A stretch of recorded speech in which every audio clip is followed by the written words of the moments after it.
The Paperclip Murders. Chapter 4. If a woodchuck could, would he? Filbert P. Woodchuck. That was the moniker reading on the bland, cream-colored name tag pinned to the left front pocket of the blue suit that the man sitting in the chair in front of me was wearing. I blinked, my eyes bleary from too much cold medicine and not enough coffee. And by cold medicine I of course mean 11-something gin and tonics at Mazzaro's pub last night. But the not enough coffee was right. I parted my lips with a tongue made of pure cotton, and greeted him with a, "Good morning, my fine friend. What can I do for you on this most wonderful of days?" It came out as something between a goat's baa and what elephants do with the other end of their carcass. The blue suit goggled at me, and then adjusted its little round spectacles.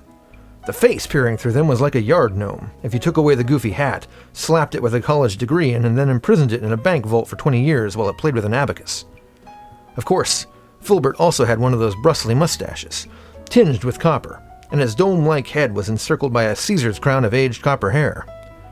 When he adjusted his glasses and blinked at me again, apparently waiting for an answer to some question my ears had chosen to ignore, I felt like he might have been the live incarnation of the old badger from The Wind in the Willows. What's that?"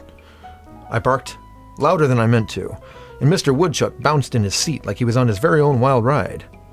He gripped and adjusted his glasses and repeated the question timidly. Are you currently for hire?" he asked, and I was flummoxed. As flummoxed as one of those things that flummoxes. Here this man was, in my office, sitting across from me at my desk, and he wanted to know if I was working. Why else would I be here? "It ain't for the peanuts," I answered him, and apparently that wasn't the proper answer because his brows waved up and down like someone flagging for a truce. I reached absently for a cigarette and a shot glass, one hand going for each. Only God knew which one I'd end up drinking.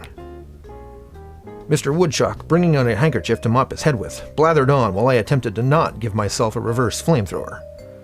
You see, I need a detective. I think that someone's trying to kill me." I shot him one blazing eyeball over the rim of the shot glass I barely avoided smoking, and as the old brain juice coursed its way down my throat, I stuck the correct end of the cigarette over my bottom lip and clamped the top one shut on it.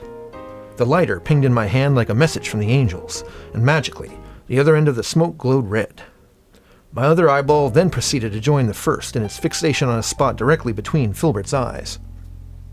"Someone's trying to kill you?" I asked, the barest hint of excitement in my voice. The smoke from my tobacco swirled in front of my eyes, and I felt like I might have rubbed a genie's lamp.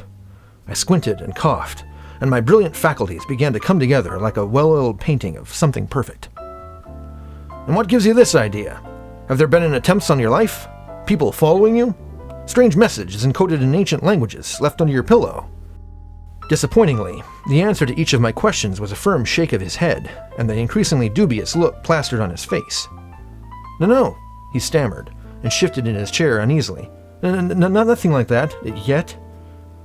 It was the yet that really caught my interest. I took a drag on the smoke that seemed to go on forever, feeling its life-giving tendrils wasping through my insides like the spidery webs of some medicine spider. "You, sir," I fixed him with a finger, blowing rings at the ceiling, "interest me. Please continue." And that was how I was put on the first case of the rest of my life.